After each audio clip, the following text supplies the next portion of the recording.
has been reaching out, trying to convince you to invest in crypto. Well, we all know that that would not be me. So I just needed to remind you that it would probably be, a good idea if somebody approaches you. Like, I will never DM you and I will never send you an email that I think you should buy cryptos, but just come to the real source. And Tuesdays, you can ask me anything you want live. So today's show is really about seigniorage. And I think it's something that gets very, very, very overlooked, but it's really why I can show you definitively that the true value of the dollar or any government debt-based money, any of this stuff is actually worth zero. And this is kind of the one, no, this is the one I wanted for later. Yeah, I'll keep that handy. So I know a lot of you have heard that the penny was going away, but today I'm going to pull back that curtain because dollars, we think of them like they have actual value, that they're safe and that they're secure. Well, we work for them, we save them, we build our lives around them. But today I'm going to show you what's really happening, who benefits, and how you can protect yourself before the next chapter is written without you, because it is. And I just recorded a video on stablecoins and that movement. We'll be talking about those a lot as we move into the future. That's going to go out, on Saturday or Thursday or probably next week. So just stay tuned, because I'm going to show you what's really happening to your money and why central banks are preparing for the fallout and what you can do right now to protect yourself. So I don't know. Can we go to the slides, please? Because this headline came up and at first I kind of went, and then I thought about it and I thought, this is really, really actually super bad. And people don't understand that. But we're talking about this headline that New York Fed says net income could be negative through most of 2025. And I have to tell you, it really should stop you dead in your tracks, because this is the third year in a row. So I want you to really think about that and look at this graph that shows you that the Fed, who is responsible for printing our money and creating our digital money and managing the economy, well, they're losing money again. In 2024, they posted a $74.7 billion loss. In 2023, it was $117.2 billion. Why? Why should they have a loss? Because they're paying out more interest than they're earning on their assets. This is why they're saying they're at a loss. But I have to remember, we all have to remember that the Fed has a near total monopoly on money creation. It's called seigniorage. And we'll get to that in just a minute. But this isn't just bad accounting, what we're seeing here. This is a bright red warning light that the system is under pressure and it's breaking. We're at the end of this fiat money's life cycle. So let's talk about what that means for the dollar and why gold isn't just a backup, right? It's essential. So there are for 3 years running SOMA, which is the System Open Market Account. And that's where the Fed records all of its income. And when there's profit, it gets sent to the Treasury. Actually, I'm going to go back here. So that pink area were the profits that were sent back to the Treasury. But as you can see in this chart, those remittances stopped in 2023, and the Fed is still losing money into 2025 because, they're saying that it's because it's what they're paying out more than what they earn on their assets. But when the Fed doesn't earn, the Treasury gets nothing. So the government actually borrows more and debt climbs higher. But here's the kicker. This is all self-inflicted. The Fed printed too much money, triggered inflation, then it raised the rates to control the rate and speed of inflation, and that made their costs explode. Well, I'm going to show you what I mean in a second. So Soma holds the very assets that they bought with that printed money that cost them virtually nothing. Wow. That's why I trust gold, but not as backup, but like as protection and a lifeline. And here at Zang Enterprises, we help you build that lifeline with a personalized gold and silver sound money strategy.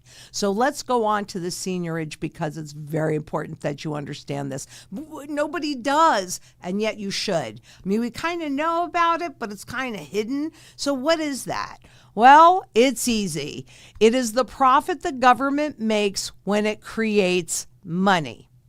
It costs just a few cents to print a $100 bill, but they spend it like it's actually worth $100. And then over time, obviously, it's not. What's left over, though, after they spend for the cost of the printing is pure profit. But of course, when too much money is created, prices rise faster than they want so that you notice it. And there's your inflation. So while they profit, you lose purchasing power, and most people don't even see it happening. And of course, we know, I'm getting into this in just a second, but we know that the penny's disappearing. And most people would say, well, who cares? I don't really use pennies anyway. But this is really where it all started for the penny in 82, because it used to be that pennies were 95% copper. But that's been cut out, and now they're only 15% copper. So yes, if you go in, should you buy them? Would not buy the pennies, but should you go through your big old jar where you stash all those pennies and go through them? Yes, and you want to look for pennies that are prior to 1982, because I don't know how much you guys have paid attention, but there seems to be a bit of a copper shortage happening, and we can see it on the exchanges. So yes, I'm not going to get into that today, but any penny that was minted prior to 1982 is 95% copper. Go through them, and there you've got it. Because frankly, this is the same darn thing they did when it became that when the gold was more expensive than the face value of the coin. Remember, this had a $20 face value. What'd they do? They took the gold out of the system. When the silver became more valuable than the face of the coin in 1965, they took the silver out of the system. Then when the copper became too expensive, they took the copper out. So what the central banks are really doing is replacing sound money with money that has less and less value. I mean, it's really actually pretty interesting when you think about it. And it's sneaky because one looks like the other. Why do you think that they make these cryptocurrencies gold? Because they want you to think of them just like this, but this is even less expensive to create once you have the system in place. So is it gold going up? Is it the silver going up? Is it real estate or stock markets or even cryptocurrencies going up? No, it's not. It's the value of the dollar going down. Now, this is for fiscal year 2025, and it's the Federal Reserve Note Print Order. I'm going to just kind of summarize this so you can see. But according to the Federal Reserve, it costs 3.2 cents to print a $1 bill.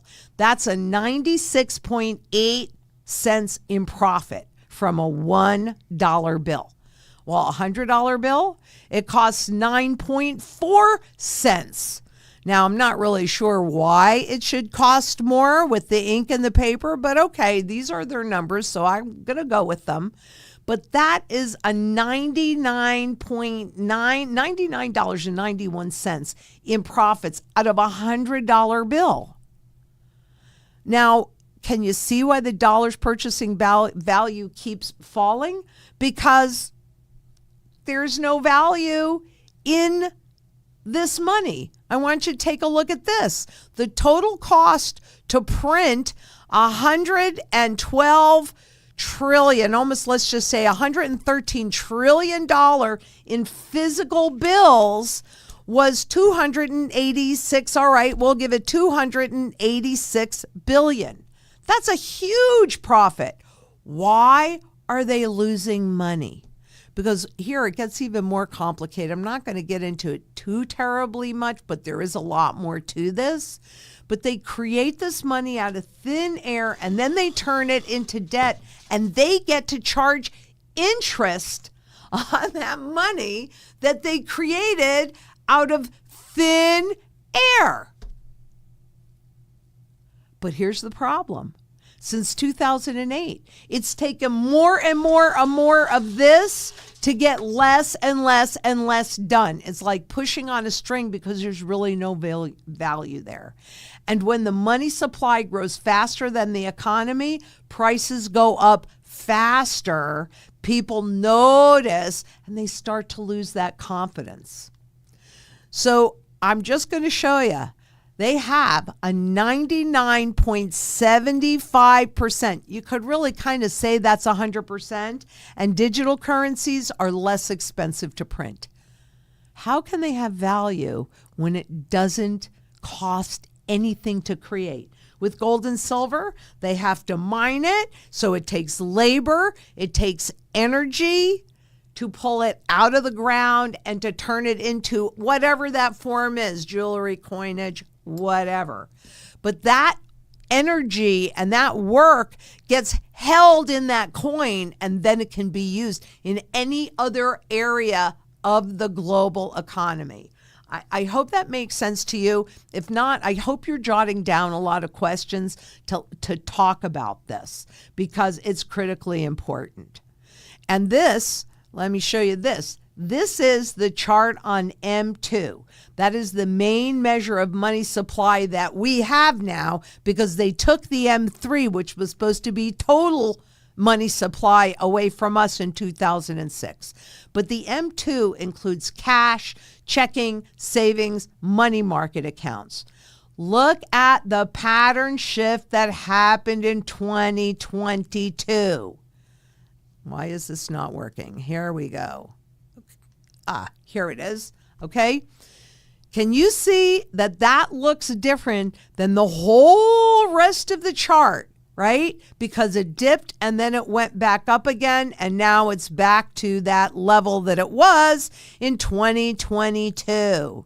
So while the Federal Reserve, and Powell was there this morning talking to the Senate Banking Committee, and he doesn't understand any of this, and aren't you so glad that he's the one that's running the show?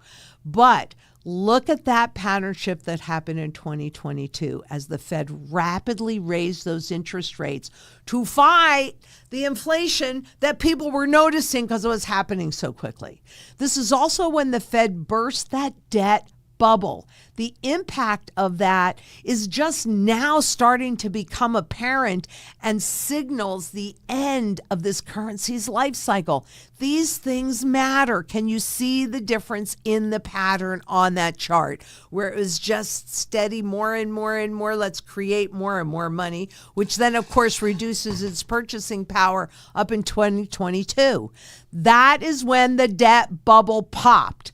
Whether or not, remember, they like distance between when they have a policy change and how it's introduced to you. But again, it's not the whole picture, because the broader number, the M3, got pulled into 2006.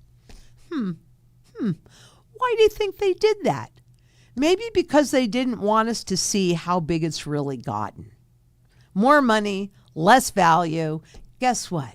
That's inflation by design. And I showed you how much it costs them to create this money, and the fact that when they push a button, that's even cheaper. But the dollar's march to zero is obvious. And just like that, the Fed's own chart shows your dollar's value in a steady slide to zero. That, my friends, is the seigniorage in action, an invisible tax on your savings that pushes the purchasing power value toward the dollar's true fundamental value of 0. It's on their chart. It's on their graph. It's absolutely true because it costs nothing to create. And digital dollars, even cheaper to create and much easier to control. If rates go negative, you pay the bank to hold your money. And I know that sounds insane, but remember, they ran this test.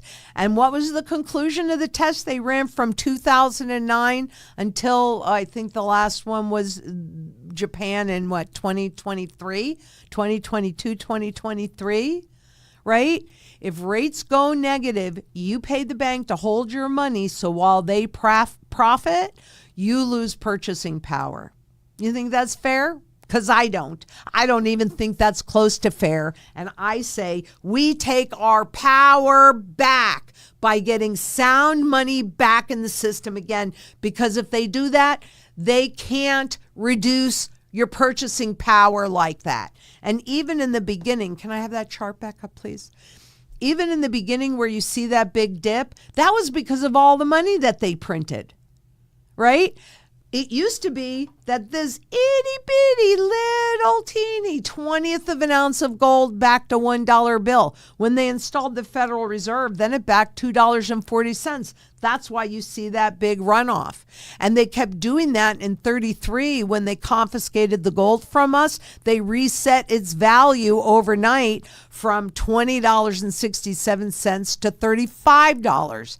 They did another revaluation in 71 from $35 when they had printed so much, again, that its face value was higher than the cost to create this, right? So foreign governments, you and I couldn't swap dollars for gold after 33, but the governments could. So when the gold became more expensive because we had inflated away the value of the dollar, foreign governments were coming in and swapping their overvalued dollars to undervalued gold. So, I mean, this is the same playbook. I want you to see it so you can make those choices that put your best interest first. Because this is easily, I mean, you know my favorite question. How many times can you be lied to when you do not know the truth?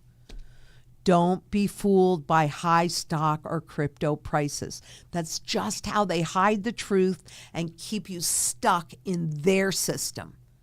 This is what enables them, right? Because the price is going up, you thinking that's good, but this is the real trend. What I'm showing you is the real trend, and it's going to be even worse on the digital currencies. That doesn't mean that I think I can stop this piece, because I can't. It's too integrated into the system now. Those that are in power are rushing towards it.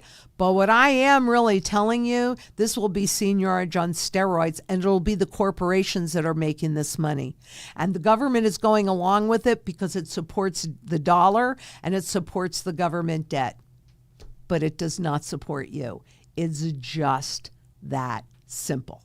Because it doesn't matter how much of this, where is my 10 trillion? Here's a 500 million bolivar. It matters what you can buy with it. And that trend, as you can see, it's bad. And that's also why having a sound money foundation is so important. That's why we help our clients at Zang Enterprises protect their wealth with real sound money that holds value and is undervalued. Because frankly, 10 trillion times zero, it's still zero. And with gold and silver, but silver's kind of a byproduct. So with gold, the all-in sustaining cost, that's ASCI, that's what that stands for. Well, these are real costs to mine gold. And that aims to, what they're trying to do here is better reflect the full cost of keeping the mine in business, because the mine's got to make money or it goes out of business, right? And that's what puts a floor under the true price of gold. And you can see it in this most current AISC chart that, that costs to mine have inflated to all-time highs, obviously along with the spot price of gold. There's some that say that the energy costs to mine cryptocurrencies, the energy costs to mine cryptocurrencies give them that fundamental value. But when I did my research on it, roughly, if you want to start mining something, say like Bitcoin or Tether or something like that, the cost of that is about $5,000. And then you basically have a mint. And if you're going to create your own coin from scratch, well, it's not prohibitively expensive either. That's like a couple $100,000. And then pretty much everything, just like this little cost of the paper and ink, then you just have those minor costs. So what this is really doing is shifting the ability to print money from the central banks to hedge funds and corporations. How do you feel about that? I mean, really, because what does this do? This uses up that energy to begin with. This stores that energy. And that's the difference between the physical metals, gold and silver, and the cryptocurrencies like Bitcoin and XRP. Honestly, they want you to think of this like it's this crypto gold, but it's used in one place and the energy gets used up. It ain't crypto gold. I'm not saying it's going away, but I am saying if you're relying on that for your wealth, you might want to think again, right? I mean, that's all. Because real money actually holds its value. And I've talked about this ad nauseum and will continue to do that because you can see that they do transfer the energy, but both gold and silver physical are used in every single sector of the global economy, every single part. And because gold is recoverable, that energy can be reused again and again and again and again. It is not rocket science. It is just the true law of supply and demand. This stuff, any of it. This stuff is used in one place. This stuff is used in one place. This stuff is used every place. That's why it hasn't lost its value over time. It stores the energy that can be reused over and over and over again. But frankly, here's the bigger reason why gold and silver have stood and stand above all governments and all central banks. No other asset class has that kind of functionality and that level of demand. Again, one place, every single place. This is your bazooka. Now, you can compare that to the cryptocurrencies because they just burn energy once when they're created. And, oops, I didn't mean to do that. Sorry about that. And so cryptocurrencies burn that energy once when they're created, and they're mostly used in just one sector, and people call them digital gold. But they're really just a Trojan horse for a full surveillance money. And I need you to ask yourself, what's the risk in trusting an experimental, programmable, fast-moving tech that most people don't understand and never will, and barely anyone is really watching how they're creating? Great that we just got the Genius Act. Fabulous! But all that really does is legitimize it and really gives the corporations a tool to create money, support the dollar, and support treasuries. But I'm not sure that they're the long-term player that you really want in there. Because, of course, according to the Bank for International Settlements, gold is the only financial asset with zero counterparty risk. It's never gone to zero, ever. Every fiat currency throughout history has, over 4,800 of them have. But I will say this, whatever you choose, make sure you're diversified and build on a foundation of sound money, And that's what we do at Zang Enterprises. We help you build that strategy that's grounded in sound money. And I'll ask you again, do you think this time is going to be different? Do you think that they've got some kind of magic key to put the value back in? Because what they're doing is they're building value in the trading markets. Trading markets. Not in what this can actually do, in its functionality. And that's the problem that I have with it, because I don't think this time is different. And central banks clearly say, nope, doesn't look like this time will be different to them. Look at what they've been doing. They've been buying gold like never before. Over 1,000 tons a year for 3 years straight. Plus, they're still on that trend for this year. Well, is that a trend? I don't know. You could think of it like it's a signal. And who understands the crack in the fiat system better than the very institutions that built it, that are losing control of it? They know what's coming, and they know they're not waiting around. They want to retain their freedom and their independence, which is exactly the same reason why you should be doing it too. And here's the bottom line. Gold and silver aren't just old money. They're real money. No counterparty risk, no printing presses, no expiration date, no controls. While fiat currencies race toward zero, sound money holds its ground and then some, because it is severely undervalued. This system may be dying, but you don't have to go down with it.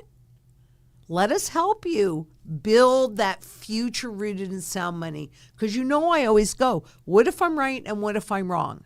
How about doing something that just doesn't matter?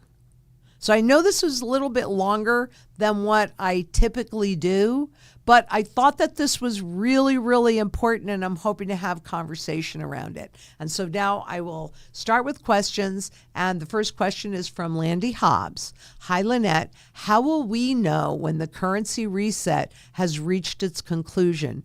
What types of things will I be looking for? I will be looking for real sound money to be put back in the system. Globally, on average, there will be 3 overnight resets. But as we've seen in both Venezuela and Zimbabwe, that are both on their 6th iteration of it, I can't tell you exactly how many there will be or how long it will take.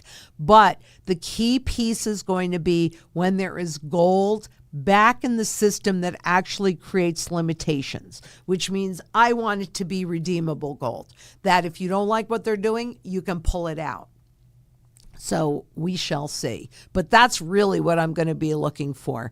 And that's not going to happen the first time or the second time. Now, understand that in the strategy, there are things that we will do with every iteration, like pay off any fixed rate debt. So a mortgage, etc.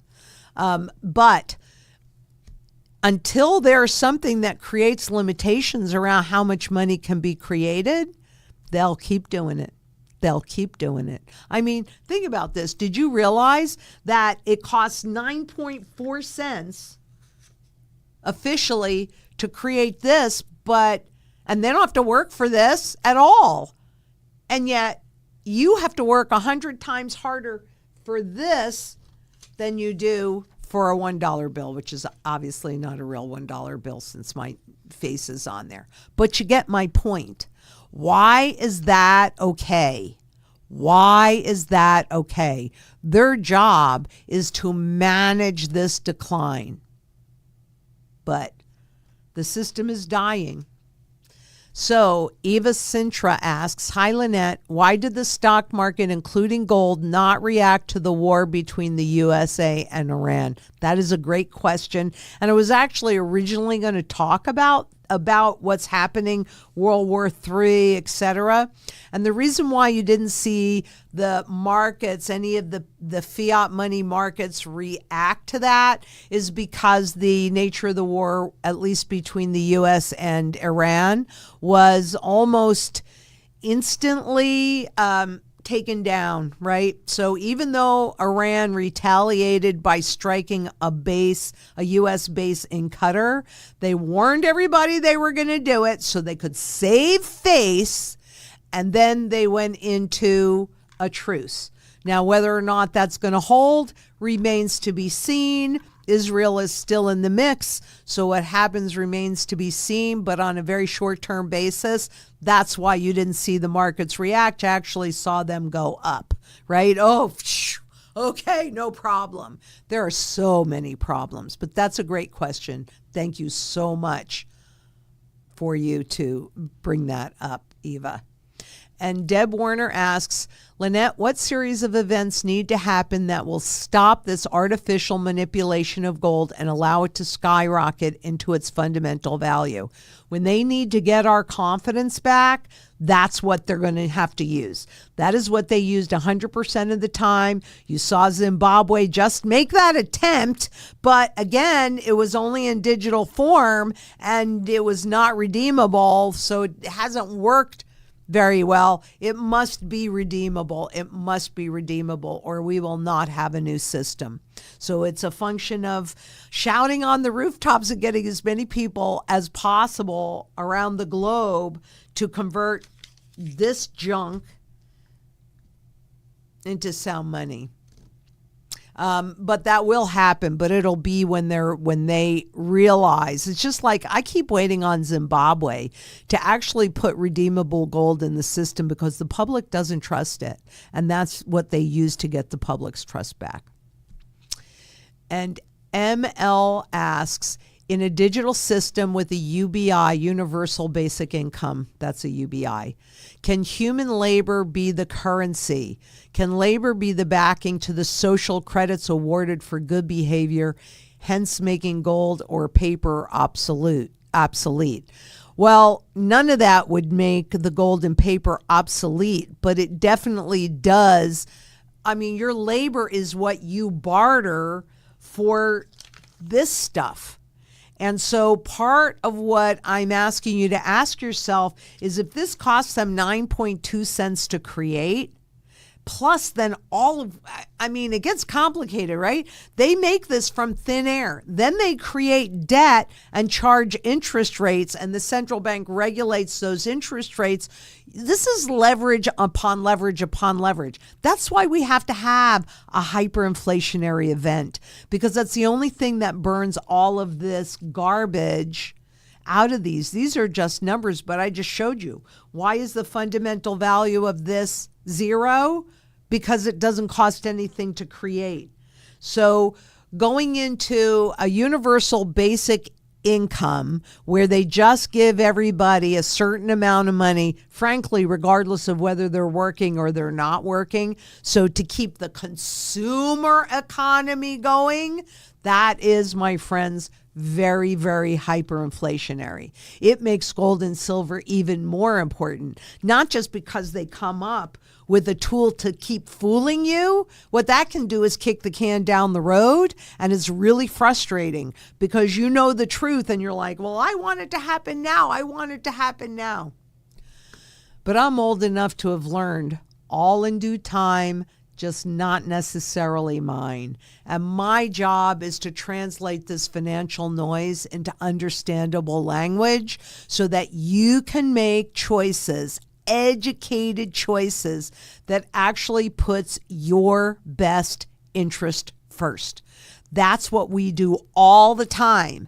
You are the driver. That's why with the Sound Money strategy, we don't start with, oh, here, buy this, buy that. We start with your goals and circumstances. We want to get to know what you're really trying to accomplish and meet you where you are, give you your education that you need, and then we want to help guide you to where you want to go, not where we want you to go, but where you want to go. You guys are the lead, period. You are the single most important purpose of what we do here. So no, would not make, well, paper is obsolete because it doesn't cost anything to create, but gold and silver, again, used in every sector of the global economy, every single place. Demand, like what? With real estate, what do they say? Location, location, location, right? With money, let's say Demand, demand, demand. So they can create lots of artificial markets, which they have. I mean, Wall Street is all artificial, supporting the lie, right? But at the end of the day, all of that gets burned off and the truth is revealed. You need to be holding the truth when it's revealed. I don't know exactly when that's going to happen, but I can tell you, the Fed, I mean, think about this for a minute, right? I mean, at first I kind of like, yeah, okay. But then when I stopped and I started thinking about it, I said, how does that make any sense? It's like you opening up a business, right?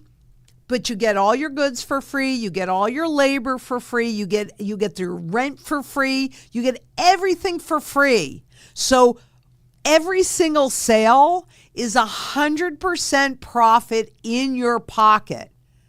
And you're losing money. Does that not indicate to you that we're at the end? And if it doesn't, I really want to know, because I am constantly trying to figure out how I can show you this way, this way, this way, this way, because everybody learns a little bit different. And that's why I like all of the questions too, right? So this is good.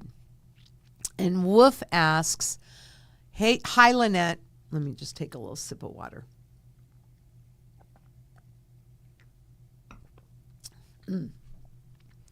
Hi, Lynette. I don't understand why people would be unhappy about getting their money out of the bank in a financial collapse if the dollar has zero value anyway. Yeah, exactly. But people don't realize that it doesn't have value. They're working their butts off for this money. And we all know that it doesn't buy as much as it did. But once it's all hyperinflated away, and that's when people will realize it doesn't really matter. But it does. If that's all you have, it matters a lot, because that's how you end up destitute. And globally on average, there are globally on average 3 overnight resets that happen before the public loses enough confidence where the government has to bring in physical gold to calm them down and keep them in the system. But when we're in hyperinflation, people realize there's no value in the currency anymore. I'm trying to give you that heads up before that happens so you can get into position in undervalued sound money. Yeah. Well, why would people care? Once they realize it, they won't care. But people don't realize it. That's how they keep them stuck in the system. And Wolf also asks, I heard Larry Dent say in an interview that Treasury... I'd love to have a conversation with Harry Dent. If any of you guys, come on air, let's have this conversation. I'd love to. But at any rate, I don't consider him particularly astute. I don't. I've read enough of his work to go, no. So... secure than gold. What's with that? Harry Dent recommends buying long-term treasuries. A recession is good because it clears out the bad debt and makes the economy stronger. Well, I mean, as my daughter Whitney would at one point say, and we all ducked because we knew what was coming out of her mouth was not great. I don't mean to be rude, but I don't think Harry Dent knows anything at all about money. So let's pick that apart, all right? Because we got my sterling silver chopstick, okay? Interest rates, principal value. The reason why Harry Dent made that comment about buying long-term treasuries is because he thinks that the Federal Reserve, and President Trump has certainly been pushing for this, and when we go into a recession, an official recession, right, what does the Fed do? They drop interest rates. And what does that do? That pushes, if you've got a treasury bond that's 5.5% or 5.25% and interest rates go to 2%, well, guess what? That means the market value of that bond is going up. And when he says that treasuries are, well, first of all, he's an idiot. I'm sorry. He's an idiot. If he thinks that treasury bonds are more secure than gold, he's an idiot. I'm sorry. Sorry, Harry. Let's have this conversation on air. Let's do that. Let's debate this, because they can create, I wish that would happen to them. They can create as much of this as they want to, and they can pay that debt with dollars that have less and less and ultimately no value at all. So are you going to get your principal back? Yeah, you'll get your principal back. You just won't be able to buy anything with it.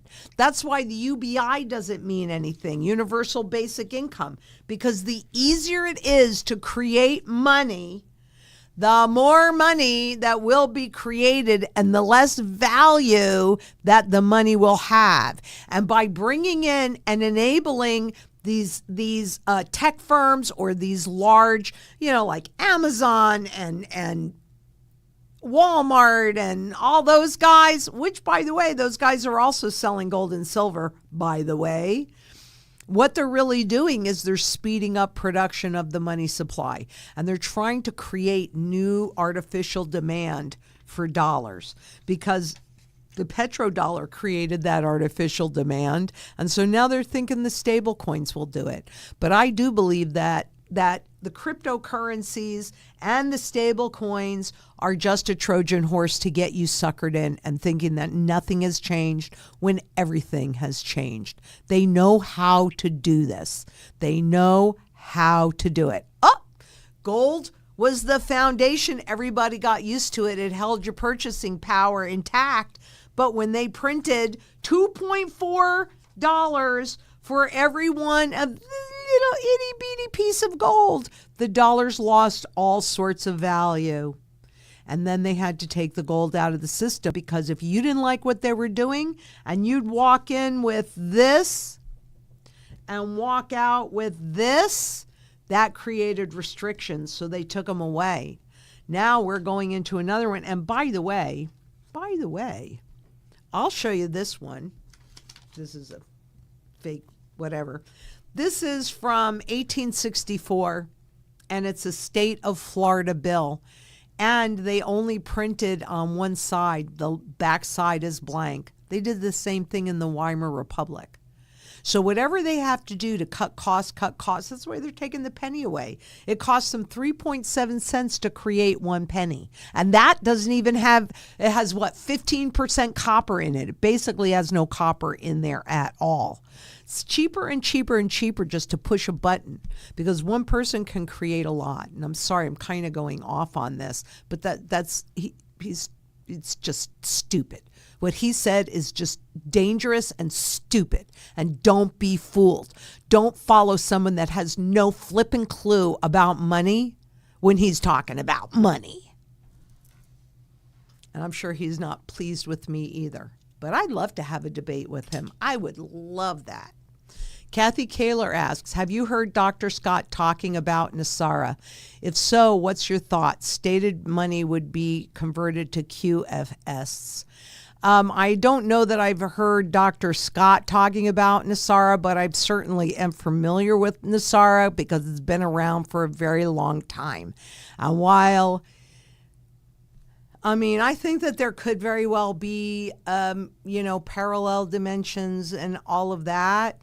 I just think it's a lovely thought, and I hope that I'm wrong, but I don't see us getting out of this that easily. None of this is that easy. And that's part of what I'm trying to hammer home, that when we make this level of transition, which is huge, why in the world do you think that 80 to 90% of the population ends up in abject poverty?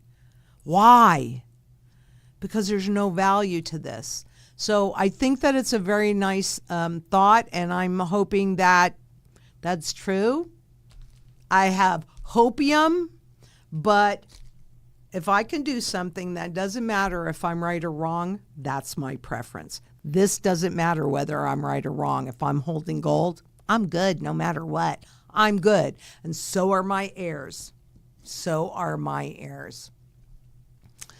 And TPAC 5000 afternoon. I was just blessed with a $100,000 inheritance with a $100,000 mortgage. Buy gold and silver or pay off the house. Help. Well, we're going to set you up to do both. How about that? right?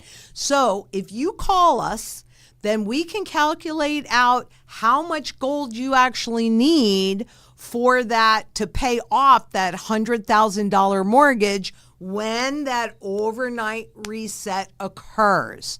So right now, you've got to do whatever it is that you are comfortable with, no doubt about it, regardless of what anybody says. So I can tell you what I have chosen to do, because I still have a mortgage on this house. Not that big, but I have a mortgage on this house because I want to execute the strategy for things that happen 100% of the time. So right now, what would cost you $100,000 might cost you a couple of these, which might, your $100,000 mortgage might cost you $10,000 or less, right? So call us, we'll walk you through it, and then you do whatever you think is the right thing to do. But for me personally, execute the strategy, because it's something that happens 100% of the time. And so I can't guarantee that this is exactly what's going to happen in the future, because that's way above my pay grade. However, I do feel like if something's happened 100% of the time and we're doing the same thing, we are more than likely going to get the same result. And Twisted Player 73 says, "Hi, Lynette. I absolutely love you." Thank you so much. I really do appreciate it, because guess what? And I think, Josh has been here long enough. I love you too. I mean, you are my reason for everything that I've done, really, in my lifetime. This is what I was born to do. So thank you so much for that. I appreciate it. And when do you think the debt to GDP will get to 130%? I mean, my bet would be that it's already there, because we don't really even see the full picture of debt. They do all sorts of funny businesses and leverage, and even with derivatives. So to be honest with you, I'm pretty sure this is not what they're telling us, but I'm pretty sure we're way past that level. It's why we have to hyperinflate the system. And DeJames asks, "Hi, Lynette, why do you suppose gold has gone down so much in the past 2 days, especially in spite of the current Middle East conflict? Curious to know your perspective on this." Well, honest to God, because if you look at what's happening in all of these markets, these are a trading market. If you think that anybody on Wall Street understands money, no. They just know how to trade it one for one, and they have leverage on it. So I think it's risk off, because people are relieved that we really aren't going into, at least at this moment, because that could change at any second. But at this moment and over the weekend, that's when that de-escalation happened. So that is a risk on rally lead, whereas gold and silver are risk off. So it's just the reflection of a trading market. And Carrie McKee asks, what's the difference between the dollar to silver ratio on the U.S. debt clock versus a real ounce of silver? I'm not 100% sure exactly how they find that calculation, though if you go to the top of the debt clock, it'll give you some information on there. But so I can't really answer that question, the dollar to silver ratio versus a real ounce of silver. And what you would do is you would have to look at all the silver that exists. And remember, here's a big difference between gold and silver. Silver gets used up in production, so it's actually even a diminishing asset versus gold that is recoverable, right? So the pricing on silver, frankly, it's stupid. It's stupid on both gold and silver, but it's super stupid on silver because it is still a consistently diminishing asset, and yet there are really no limitations to those futures contracts. A future is a derivative. And I remember when I was studying for my series, I think it was series 53. It's so long ago, hard to remember. But I remember sitting in that class and he's like, if you're going to buy something in the future, buy futures. If you're going to sell something in the future, sell futures. And you hear during the test people go, with their feet. But I actually passed that, and you had to pass everything on the first time or you were gone anyway. But there are no limitations, and quite honestly, I would say that it's quite challenging to figure out exactly how many silver or gold contracts there really are out there. Because back in the day when the Bank for International Settlements, and they presumably still track them, they just changed how they account for all of that. And I didn't find it on the silver. I wish I knew print screen then, but I didn't. I've not found it on the silver, but I did find it on the gold. And this was back in 2009, where they had created 62,000 digital ounces of gold to every 1 physical ounce of gold that exists. I would imagine that that's probably more in silver. In other words, they've created a lot more silver, digital silver, and the leverage is huge. So I can't exactly answer that question.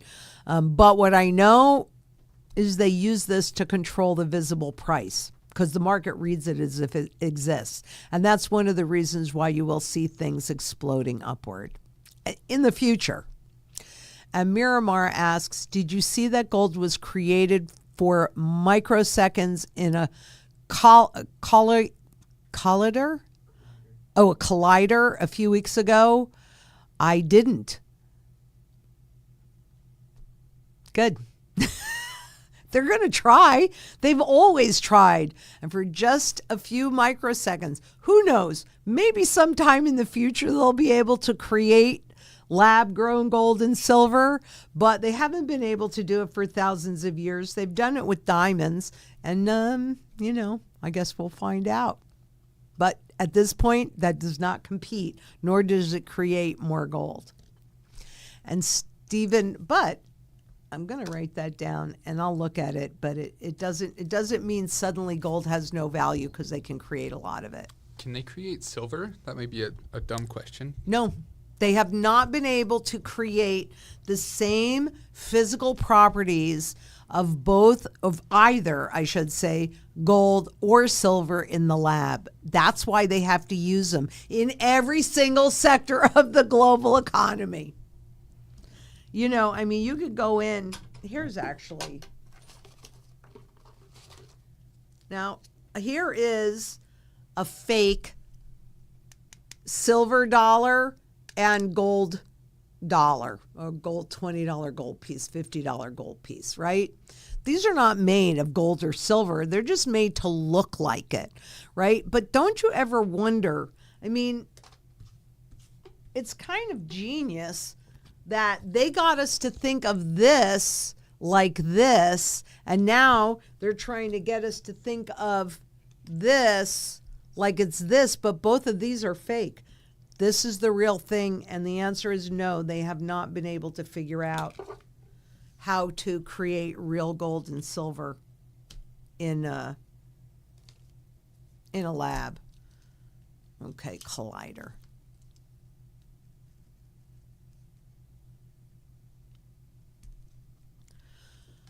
But that doesn't bother me at this point. And but thank you for that, because I'll look at it. Stephen Brewster asks, so you can see a scenario for the general public panicking over failing currency but unable to acquire gold. How do you see that play out? I see a lot. Unfortunately, you don't have to look far to see how that plays out. All you have to do is look at Zimbabwe, look at Venezuela. That plays out in massive, 90% of the population in both of those countries are in abject poverty. That's why creating local community is critically important, because we've really been taught away from how to create our own food, how to be independent. They want us to be dependent.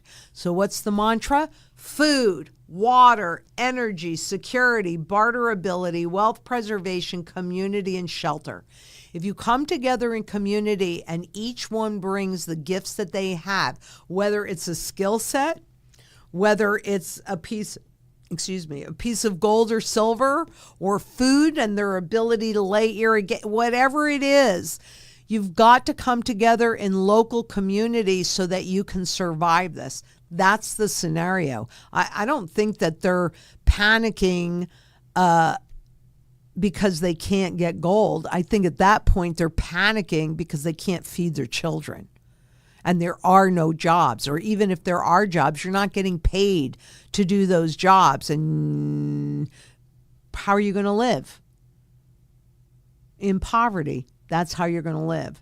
That's the problem. And those that have the gold, particularly, well, they've retained their freedom, and they can also take advantage of opportunities that arise. But the general public, no. I'm saying if we take our power back, frankly, that playing field is now leveled so that our children and our children's children and their children and on and on and on have the same opportunity. I had a lot more opportunities than my children and my grandchildren just because I'm a baby boomer, and the time of the currency's life cycle that I was born into provided those opportunities. The opportunities that present today, well, yeah, there are opportunities. This severely undervalued. Everything else severely overvalued. And every time they want to lower the rates, what that really means is the dollar's overvalued and they want to take it down. That's what inflation is. And why is the dollar overvalued? Because it costs nothing to make. And boy, do they make a lot of money on that nothing. So Chill asks, do you think during the hyperinflation phase, will we need to at least minimally work to cover the costs of raising prices in food and shelter, or will gold overshoot during this phase? Well, gold does, and you want a combination of the gold and the silver, because you don't want to take this, or frankly, even this little 20th of an ounce, you don't want to take that to the grocery store. You want to take this to the grocery store. So that's why the sound money strategy is built in layers, right? So your first layer includes some level of cash because that's going to be recognized. That's also where you might find gold backs, right? Or even some of the convertible cryptocurrencies like Glint or Kinesis. If you can convert them, I'm more comfortable with them. But quite honestly, that is the problem with rising prices in food and shelter. Now with shelter, what they'll do is they will put limits like we saw in 2020. You could not raise rents. Now after that, yes, you could, but you couldn't raise rents, and in many cases you couldn't even collect the rents. But the owners' costs of insurance and taxes and maintenance and all of that, those were ongoing, but yet you couldn't even get rent. So I think we got a taste of what that would look like during COVID, because that's kind of pretty typical, where the government, in their infinite wisdom or infinite stupidity, take your pick, will say you can't raise the rent, you can't collect the rent. But that doesn't solve the problem. It only does for a minute. And just like all those students that got to defer paying their student loans until just recently, did that really help them? No, it got them into a different spending pattern, making it an even bigger problem today. It's not a pretty thing. That's why you need to grow your own food and become part of that community locally. And Jerry Mandarin asks, what happens to antiques like silver trinkets, snuff boxes, etc.? Do they go to their fundamental value, i.e. the metal value? I have a few things. It's a love, take some care, and investment somewhat. And, you look around and you can see that you're also describing me.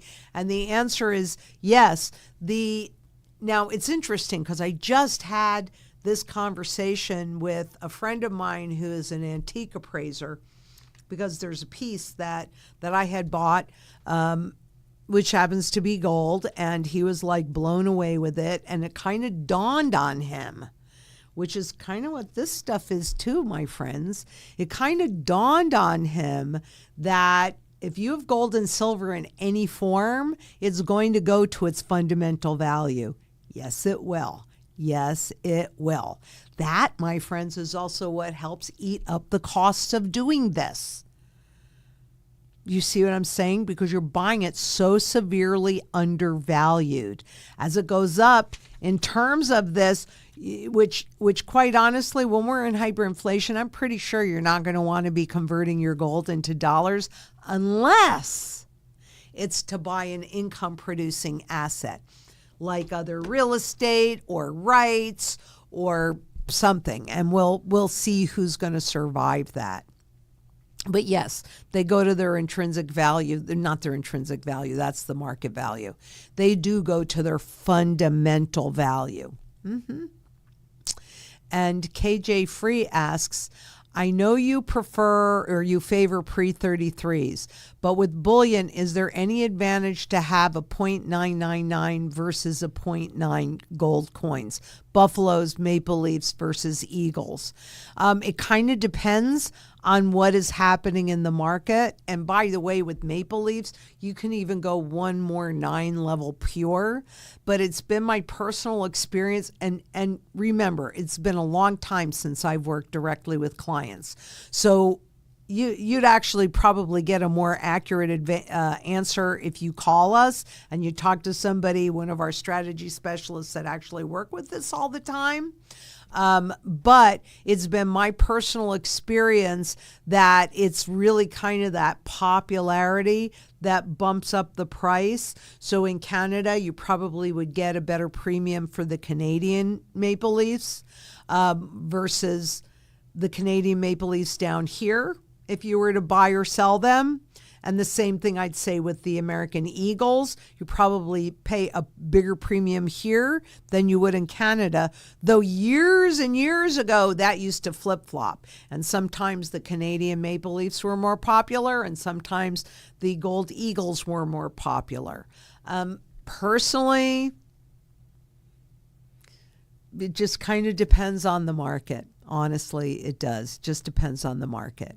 And I'm not saying that you should not do bullion, but I would highly recommend that if you're doing bullion, you balance that out and diversify with these so that what if you're right and what if you're wrong? Just get yourself set up where it really does not matter if you're right or wrong. I mean, to me, that's the best direction to go in. And let's see, Chill asks, won't they just readjust the terms of loans, mortgages during a reset? Oh, yes, they do. But that is not to your favor. And typically what they're going to do is once we go into hyperinflation, interest rates are going to skyrocket. That's just what happens, right? And so they will make these legal adjustments where the interest rates now go up. Even though you have a fixed rate mortgage, the interest rates are going to be tied to that, but they can't force you immediately. They can't force you immediately if you have a 30-year fixed rate contract. That's where having the right amount of gold to convert into dollars to pay that mortgage off, that's where that comes in mind. And I did do a piece, and I probably need to redo it because I think I could do it better. It's just, there's so many things to talk about. So they will readjust the terms of the mortgage and loans when you can't pay it and you're desperate, just like they did in 2008. And they reset those mortgages. And let me see, did you read any of that fine print that's in there? Because most people, if they want the money, they don't read it. They just agree and agree and agree. And yep, they do change all of those terms. And since they're the ones that write the contracts and they know you don't read the contracts, who do you think those readjusted contracts, whose benefit are those going to be written for? So, yep, they do. Told you so. Hi, Lynette. I've worked for and acquired everything except community. I try to strike up conversation related to current events and the importance of planning ahead. I get looked at like I'm crazy. You know what? This is why I just did this with seigniorage. And if you want any of the images on here, just call the strategy specialists and they can give you the links. They can give you those images. And, this is a constant thing that I'm working on. But I'm pretty sure, because when I told some people, they were like, no, that can't be right. I mean, we kind of know about it. We kind of hear that the Fed prints money out of thin air, but I'm showing you that. And that's what they can't see. So, if you showed them on the Federal Reserve website, call us, we'll give you the link, but we also put the links in the blog, right? That this costs them 9.2 or something like that cents to make. But do you work 9.2 cents or do you have to work $100 worth? Maybe that will help. And by the way, told you so. Let me know if it does, because that's why I do a lot of these things is to try and figure out how to say it in a way that people can not just logically understand it, but go to here with it, right? They know how much more it costs at the grocery store. They're saying 28% since 2020 or 2008. That's garbage. It's a whole lot more than that. So yeah, it's challenging, but told you so. How about taking them to the Federal Reserve website and showing them how much it costs them to create a $100 bill, and then asking them how much they have to work for. How long do they have to work for that $100 bill versus printing it for 9.2 cents. And then you can show them the purchasing power chart. That's why it's going to zero, because it costs nothing to create. Nothing. And Stephen Brewster asks, did you get a chance to look at the Lucid Dream headset? No. Apparently, Japanese tech guys have created ability to record and play back dreams using AI. It isn't perfect and basic, but shows a hint of a future. Yep. I'm telling you, this is all about controlling you. They know an awful lot about us. They're going to know an awful lot more about us.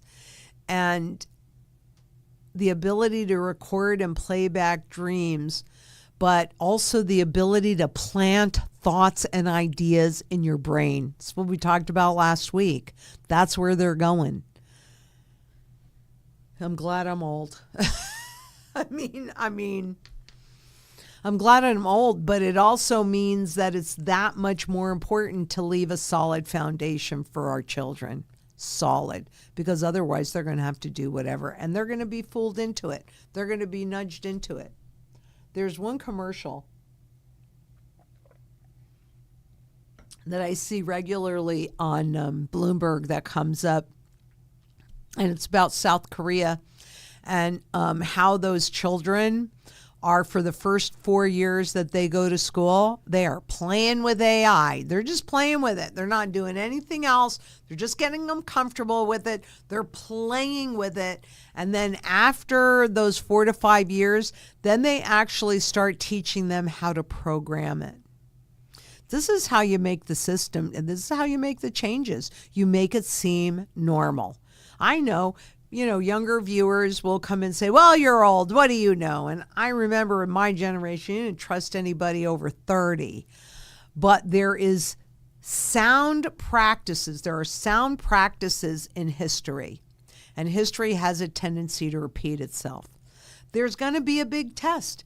It is that simple. And I'm not even saying, I'm going to be really, really, really honest with you. I'm sitting there and I just did that piece on stable coins. You might recall I did one not that long ago, but there's an evolution and you need to be aware of it.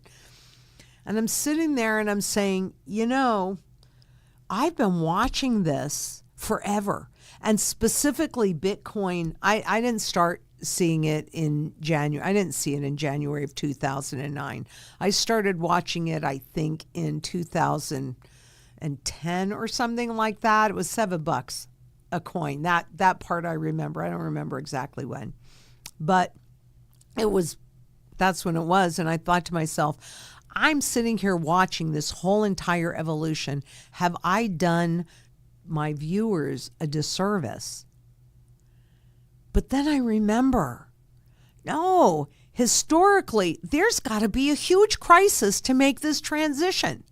A huge crisis. And so I know this. And if I led you into this knowing that, then that's the disservice, maybe. Maybe you don't think so. I don't know. I'm not saying that there aren't times that I question what I am seeing and what I know, because I am human and I'm trying to do the best job that I can for you. But I've studied this, and I don't really know anybody else that has studied this as deeply and as much as I have. And I know what happens during these transitions. This is all new technology. It hasn't been tested.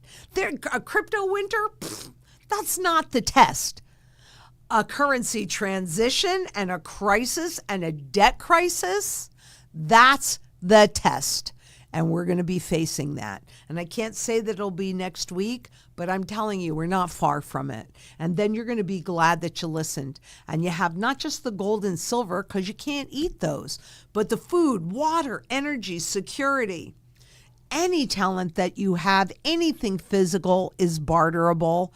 Wealth preservation, put yourself in a position where you can be free and independent and have choices, like the global central banks are doing with buying all of their gold. I mean, why are they doing that? Why?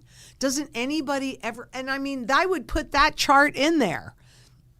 For that person that asked me, how can I get these people? They look at me, 3 charts, right? How much it costs them to create this money, and keeping in mind that if they don't create the bills, it's even cheaper. The purchasing power chart, because it's going to zero. And that's why, because it doesn't cost anything to create.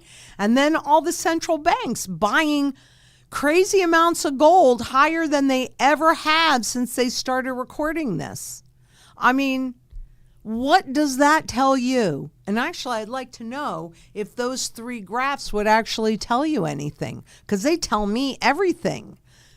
I don't know. Let's figure this out together. But yeah, I mean, yeah, I don't want anybody screwing around with my brain. Do you? No. And Connie Karn asks, so many people ask, won't they just adjust, reset loans and mortgages when the reset happen? Yep. But it won't be that easy. And it won't be that fast. And it definitely isn't going to be in your favor. Why would you do an idea detailing what step by step? You know what? Yeah, I can do it much better now than the last time that I did it. When you capture that for me, please. So yes, I will. I can do that. I can do that. And Deb Warner asks, Lynette, please re-explain, if I have a mortgage of $300,000 after the gold reset, are you saying that mortgage company might accept less than $300,000 payoff in dollar cash? Nope, that is not what I'm saying. I'm saying that because you're buying the gold so severely undervalued, $3,500 today, when it's really worth $40,000, when they do that reset, if they did not grow any more debt, that $40,000 is how much it's worth today. But the more money they create, the more debt that they grow, the higher that number goes. But let's just say you're going to calculate that out. And let's say you have a $400,000 mortgage. What you need is 4 ounces of gold to offset that, right? So after they do that reset, that's when you will pay that. And if you bear with me, I will do that one for next week. I will do that for next week. And Wolf asks, do you know if AI has indicated the fundamental value of gold and silver? I actually have not checked it.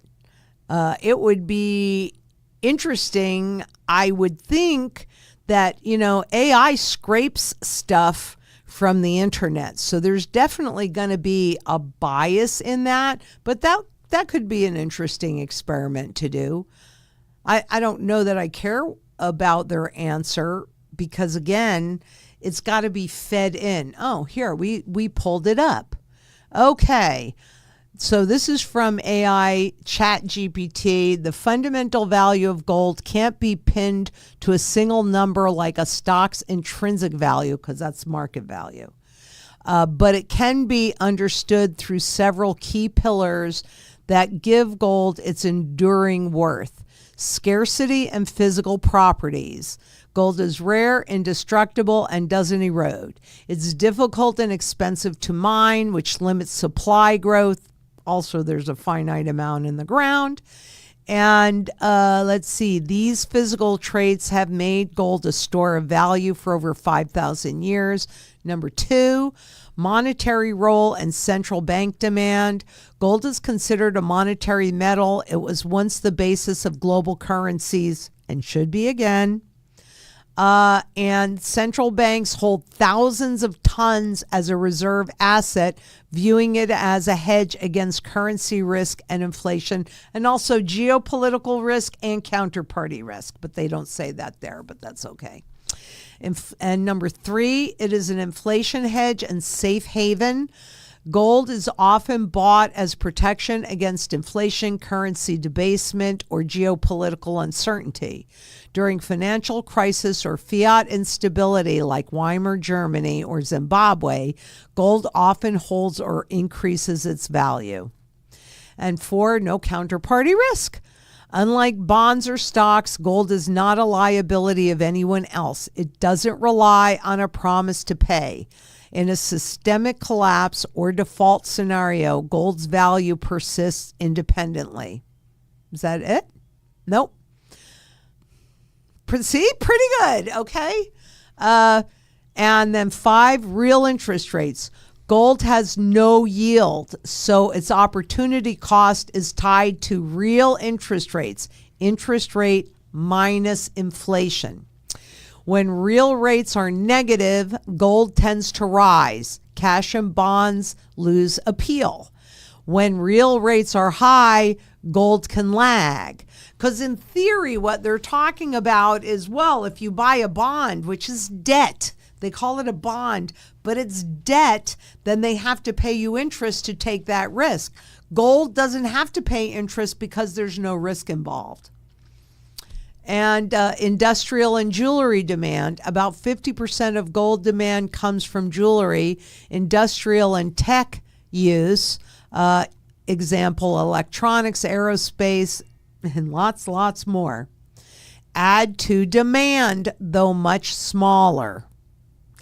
And in summary, the fundamental value of gold is derived from its finite supply, universal acceptability, historical role as money, freedom from counterparty risk, and ability to preserve purchasing power over time.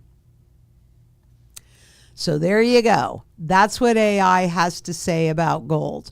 But I will add to that, because this is what AI doesn't know. What is the true value of this? It's based on the level of debt that's been accumulated and the finite amount of gold that's there. That's how you get that number. And AI, if it's been watching my work, should have known that. Hey, I want to bring something up, Lynette. There's kind of a battle going on in the comment section where a user named Cryptonomics is being harangued by people because he's talking about the benefits of crypto. Cryptonomics has been in our chats. He's always here. Yeah, and I appreciate him being here, and we need to have this conversation, right? We need to hear what everybody thinks, but go ahead. Yeah, I was just going to say that he's made it very clear, the user has made it clear that they're diversified, and that if we are to live, the mantra that his opinion or their opinion matters as well, and that we shouldn't scare him away and limit the...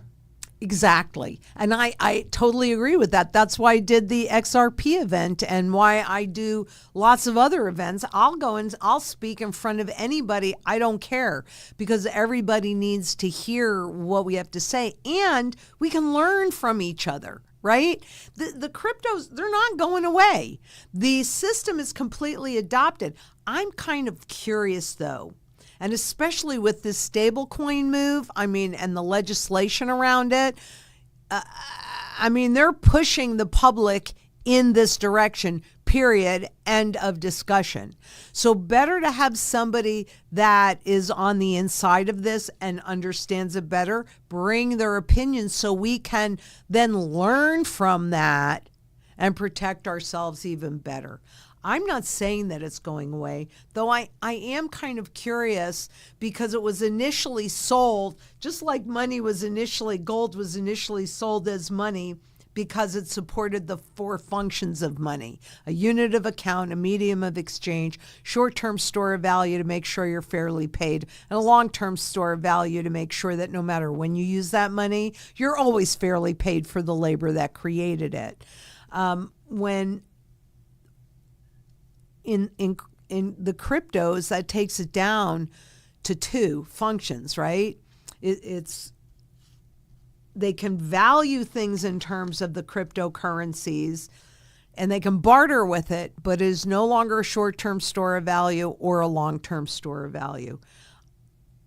And I want to know, the way that it was originally sold was that it was outside of the system and you could go around the system. I would like to know from Cryptonomics, do people that are still in this space, that are in the crypto space, do they still think that it's around the system, that it's not part of the bigger system? I'm kind of curious about that because I know that's how it was sold. And that's why they drove people to buy Bitcoin. How much more money would have gone into gold had Bitcoin not been born when it was? Just saying. And Penny Ashburn, hello, Lynette. World War I and World War II, how high of a value did the people see gold go to? Now, with this war that has started, how high of a value do you think gold could go? All right, so let's go back to World War I. Because Ron Paul said this, I agree with him 100%, that I don't believe it's a coincidence that the era of world wars happened at the same time of perpetual central banking, right? So World War II came in, or World War I rather, came in what year was that? 1914. When was the Federal Reserve born? 1913. So do you think that's a coincidence? Because I don't. I think it was meant to hide what was happening and the shift to the start of the fiat money, right? So how high did the value go? Well, they printed $2.4 for every 20th of an ounce that they had in there. But since gold was still controlled with a face value and it was $20 an ounce, that's why these coins have a $20 face, they were controlling the visible price. But when they did that reset in 33, actually, they had even printed more money than that. They should have put it to 42.22 at that time, which they didn't, because they didn't think the public would be able to tolerate or would accept that big of an overnight devaluation. So, you could say it more than doubled because of all the new money that they created. That did push it. We just didn't see it because they were still controlling the price. They continued to control the price into World War II. A lot of the gold came to the U.S. during this period of time for safekeeping. We, of course, in this country confiscated the gold from its citizens, but still the price of gold was being controlled by the governments and the central banks. However, they did print so much more new money that the system was breaking in the 60s, where governments could see that there was a lot more value in the gold than there was in the dollars. So while we couldn't make that transition, foreign governments did. And then when they took us completely off the gold standard, they revalued the gold from $35 to $42.22. And it should have been higher because of all the dollars that they had printed. So today they use contracts. The spot market was born then too, and that was about controlling the visible price of gold and silver. It's about perception management, managing how you think so you move forward in a way that supports their goal. That kind of sounds like coercion to me, but I guess if they do it, it's legal, and if we do it, it's not legal. So that kind of covers those two. Now with this war that has started, how high of a value do I think gold could go to? I know it will go to its true fundamental value. I could tell you what that number is today. I don't know what it's going to be by the time we go there. It could be $70 trillion. Don't be blinded by numbers. It does not matter how many of these things we have. It matters what we can convert it into, what we can buy with it. And just like that $10 trillion Zimbabwe note or this 500 million Venezuelan bolivars, and I guess I won't because I don't have it so convenient. $10 trillion. Don't be blinded by numbers. If you own this, you can buy nothing with it. It doesn't mean anything. And that's what I consistently try and show you. They push the numbers up so you think, hey, look at how high it's going. But while they're doing that, they're pushing the value down to what it costs them to create, which is a big fat goose egg. And Cryptonomics says, people who understand crypto are outside of the system, provided they store their crypto in cold storage and transact with other crypto holders or barter with people who have a need for crypto. Entire communities already exist in crypto. When hyperinflation hit South America, it was crypto that helped many of the people there years ago. And that's true. He's absolutely right about that. But it was also George Gammon, my good friend, who went down to South America and offered gold, physical silver, and Bitcoin. And nobody wanted the Bitcoin, which I thought was really, how long ago did he do that? Maybe about a year ago or something like that. It was a little while ago, but we were at Zang Enterprises then. So it would have been within the last year and a half. And I think it's interesting because there are communities that already exist, and it did help a lot of the people in Venezuela that could get their hands on mining crypto coins. But okay, if they think it's outside of the system, as long as they store their crypto in cold storage and you have a limited number of people that you can transact with. But thank you for sharing, because I did ask you that. We'll see if that's actually really true, or if the government decides to control it, because wasn't it what country? I just saw it not that long ago. I can't remember which country just shut down their internet. Oh, I think it's Iran, actually. Yeah, that's right. Iran just shut down its internet and the ability for people to communicate with each other. And China's certainly done that quite a bit. So I guess time is going to tell. And as long as you're properly diversified, Iran's internet blackout left people in the dark. How does a country shut down the internet? Oh, that's a good one. Save that send that to me. I'll take a look at it. If you don't hold it, you don't own it. That is a perception, and that is actually my point. That perception has not really been tested yet, but it will. And so if you're properly diversified, even if you think that's the direction things are going in, rock and roll hoochie coo. If you're properly diversified, whether I'm right, whether I'm wrong. But don't we need to know this information here in this community? Because we aren't an island. We live in a community. And if we shut people out that think differently than we do, then we're not going to learn from that community. And I think that's what we need to do. We need to come together, not be separate. So I appreciate you bringing that up, Josh, because I think it's important. And Mo T asks, hi, Lynette, how do you feel about paying with cash instead of credit as much as possible? I actually do that. Won't it help preserve our freedom and slow down the transition to digital currency? Yeah, it does do exactly that. But, the transition to digital currency, you can't fight it. This is what the government and the central bankers want. This is what the corporations want.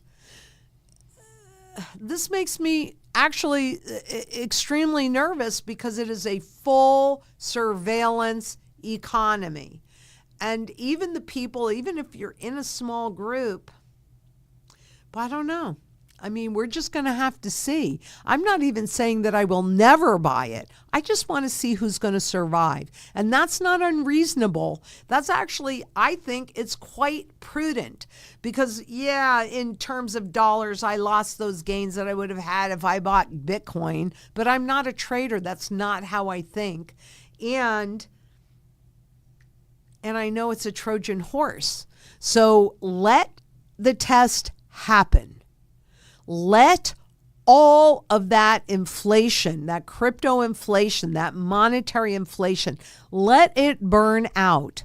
Let us see who is going to survive. And I'm not just talking about cryptocurrencies now. I'm talking about businesses, stocks and bonds and all that other stuff, right? Let's see who is going to survive. What gold and silver do is they hold your purchasing power intact as we make this transition from one fiat money system into the next financial system. If I have my druthers and if we all come together, then let's have a sound money backing. Then whatever's created from dollars or whatever it is, if there truly are limits on how much of this junk that they can create, it'll level the playing field. But that's what gold and silver does. It levels the playing field and it holds your purchasing power so that you can go from this monetary system into this next monetary system with your purchasing power intact, and then you can take advantage of the opportunities. And I think it's time that the normal person had those opportunities, because if we don't do this, well, the opportunities are going to go to the 1%, and it's going to be more and more. I mean, isn't it obvious enough yet? I don't know. And so yes, and I do use a lot of cash. In fact, there are like this one restaurant after we hike, we'll go to that place pretty regularly. They don't accept credit or debit. They only take cash. So I agree with you. And there is a rise in cash use amongst even younger people, which I'm also applauding. It's amazing. And Douglas Tavis asked, if someone has a total of $2 million in the bank, as well as a paid off home and no debt, how much of the $2 million in fiat would you convert to gold? Well, I would have to also take a look at what their cost of living is and what their goals are, but the lion's share of it for sure. I would keep some of it in cash because you've got bills that go through. That's still most recognized. You know, even some in your banking system, because my bet is you probably have some automatic withdrawals. But there's only a certain level that you need to maintain. And I personally, you do whatever you're comfortable with, but I personally don't put myself in that position because I was a banker and I was a stockbroker and I read this stuff all the time. So I know what they have in mind for us, and I also know what they don't know. Well, I don't necessarily know everything that they know or don't know because I'm pretty sure they're not going to reveal everything. But yeah, I would definitely be changing most of that over. But again, it kind of depends on your goals. So give us a call and we'll help you figure that out. And Terrafin asks, hi, Lynette, if one has been collecting gold and silver, gemstone jewelry for a long time, is it best to sell and convert to gold and silver coins instead? No, you've been accumulating it. And remember, gold and silver in any form is monetary at its base. That is specifically why you see me wear jewelry, because it is monetary at its base. And I can go anywhere in the world wearing this and I have wealth. So, no, I don't see any reason that you have, as long as you're using it, I don't see any reason for you not to leave it in that form. You know, this is a little bit more recognizable and has maybe a broader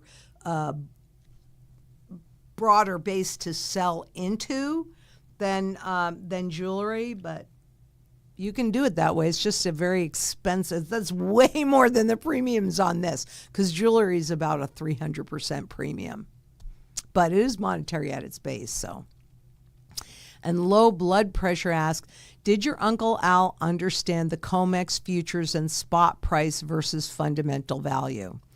You know, I never heard him talk about it, so I can't say one way or the other that he understood that piece, but he 100% understood the tangible markets, the high end, the gold, the silver, the rare collectibles, those markets that are the foundation for dynastic wealth. Dynastic wealth is wealth that lasts in families at least 300 years. So he certainly knew that. I'm not sure. I never heard him talk about the other stuff. So, and Connie Karn asks, is there a certain level of net worth that you do still work with clients to tailor their metal strategy? Or are you more egalitarian about it and stopped working one-to-one with anyone? You know, the biggest challenge for me is the bandwidth that I have, because it takes a lot to, you know, I'm pedaling as fast as I can. So on a one-on-one, no, I don't really work with anybody on a one-on-one basis. However, having said that, I work directly with the strategy specialists. The strategy specialists can call me in to meet with clients. So it's not like you don't get me, and they all have my number and they all know where I live. And pretty soon we're going to be in the new offices and I will be there a lot more often. So, you know, it's just, I just don't really have the time. That's really more it than anything else. But know that if you're talking to them, you're talking to me. And it isn't that you can't have conversations with me. It's just a little bit more challenging. So Gwen Samuelson asks, thank you for your honesty and guidance. You're very welcome. You are amazing and we love you. P.S. I have been working with Brandon and he is amazing. Thanks again for all you do. Thank you for that shout out. I really appreciate it. And he is amazing. But I will also tell you this. On Mondays right now is the day that I always go into the office. And very often, I don't know if this happened for you, Gwen, but if you happen to be talking, doing a video call with one of our strategy specialists when I'm in the office, then you're going to say hello to me anyway, even if it's just a wave, because I love doing that. I love to see you guys. So thank you. And I'm glad you love Brandon. Yes, he is amazing. And Stephen Brewster asks, hey, Lynette, I love how owning gold and silver dissuades me from going on impulsive shopping, spending sprees like I would in the past with cash. Having to go sell your metals gives you time to rethink. Absolutely. You know, thank you for proving my point, Stephen, because truthfully, the easier it is to spend your money, the more money you spend, the easier it is to make money, the more money that gets made and the less value that it has. Gold and silver requires fiscal responsibility. It does give you a second to say, do I really want to do that? But imagine when you're holding all of your wealth on your phone. I mean, how convenient is that? All of your equity right there, not even broken out. Oh, you have equity in your house? Oh, I decide I want that boat. Boom. You know, and there you are. World Economic Forum, 2030, you will own nothing. but I'm pretty sure you won't be happy. Yes, thank you for bringing that up. That's a great point, Stephen. And Angela Bailey says, what if they flood the rescued gold on the market and gold devalues? What rescued gold? Okay, so let's kind of say, I'm not exactly sure exactly what you're asking me, but I'm going to make the assumption that what if there is a new gold find and all of a sudden all of this gold is dumped on the market? Keep in mind that there is still a finite of gold that has been pulled above the ground and also is yet in the ground. The Department of the Interior does a global report on an annual basis of how much gold and silver have been pulled out of the ground and how much yet remains in the ground. But like China said that they had this major find not all that long ago, a couple months ago. Here is the reality of that. No matter how much they find, there is a finite amount of it. There is a limited amount. So that, and the more debt that the government grows, the more money that the central banks produce at virtually zero cost, even in terms of new gold, the higher that value goes. Now, what happened with diamonds? Okay, lab-grown diamonds. That means they can make as many diamonds as quickly as they want to, and there really are no limitations on that, right? And that has hurt the new, I just had this conversation this weekend. The new diamond market, that's absolutely hurt. The diamonds, if you're buying like diamond studs or a diamond engagement, a lot of people right now, they don't care whether or not it's an old stone or a new stone, so they'd prefer a much cheaper new stone, and that has impacted the market about 50%. But on the old jewelry with diamonds in it, like this piece, right? Because this is deco, so this was made in the 20s, right? It doesn't impact this piece because it has the advantage of age and rarity. And while all gold is finite and therefore rare, the same thing is true for this, right? So there are advantages to having the old stuff, even if they magically figure out how to do something else with it. And the diamond market is a great example of that. The old pieces, they retain their value. The new diamonds, so that would be the same thing, even if they found a way to manufacture gold in there.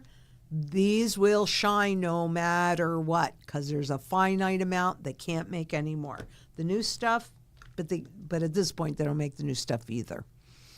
And Dell asks, what can I use in the future to pay my tax or buy food in Jamaica? Well, if you have gold, you will convert it into whatever the local currency happens to be at the time that you need to buy your food or pay your taxes. And that, I would say, is true here too. And that's the beauty of gold and silver, is that since they are universal and they're used everywhere in the world, when I travel, I usually travel with a raw coin and a slabbed coin. And of course, I'm wearing my travel bracelet today. But that's the way you do it. Wherever you are, you convert it into the local currency and you pay those bills. It's easy peasy. But it might be a challenge for you to convert this, whereas it is not a challenge anywhere in the world to convert that. And Wolf asks, Lynette, why don't you offer your knowledge to one of the TV stations? Stay tuned. We're working on it. And we're actually working on, here's a little heads up. We are working on actually building a network. So, because I don't think it's horrible to have lots of opinions so that you can make educated choices. I don't want you to ever just look in one place, but I do want you to be able to weed through the lies and understand the truth. That I totally want you to do. And Moti says, Lynette, an interesting read is a book called Hijacking Bitcoin, which suggests that Bitcoin was supposed to be outside of the system, but in 2017 it had a hostile takeover, which makes a whole lot of sense.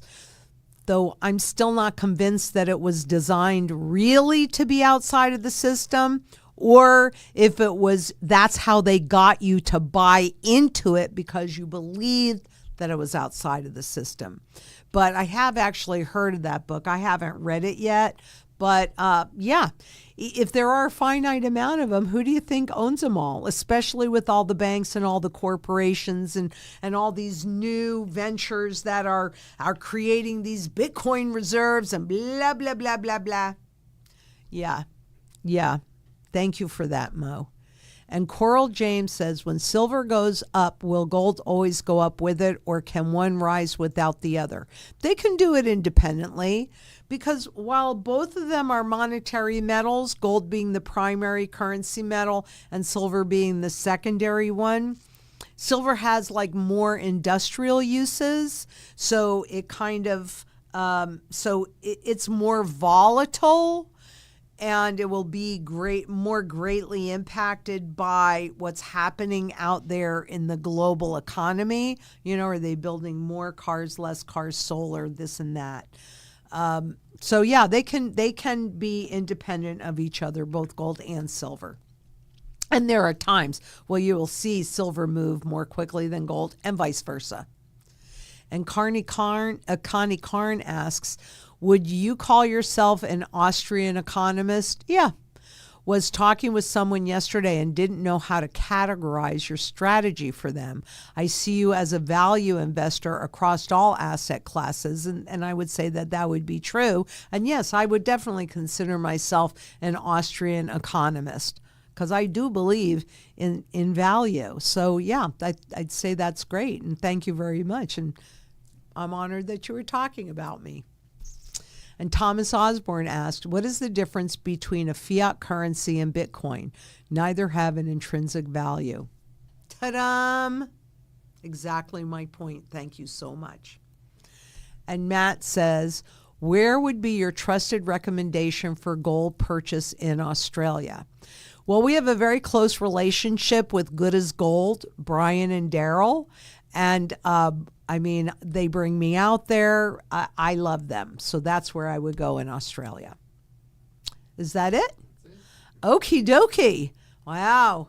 Great questions today. But really, go back and look at this video again and make sure that even if you wanted to print some things out or you hold it so that when you are talking to people, I mean, isn't it kind of eye-opening that it costs them 3.2 cents to create $1 and 9.4 cents or whatever those numbers were to create $100, and you have to work 100 times harder for that?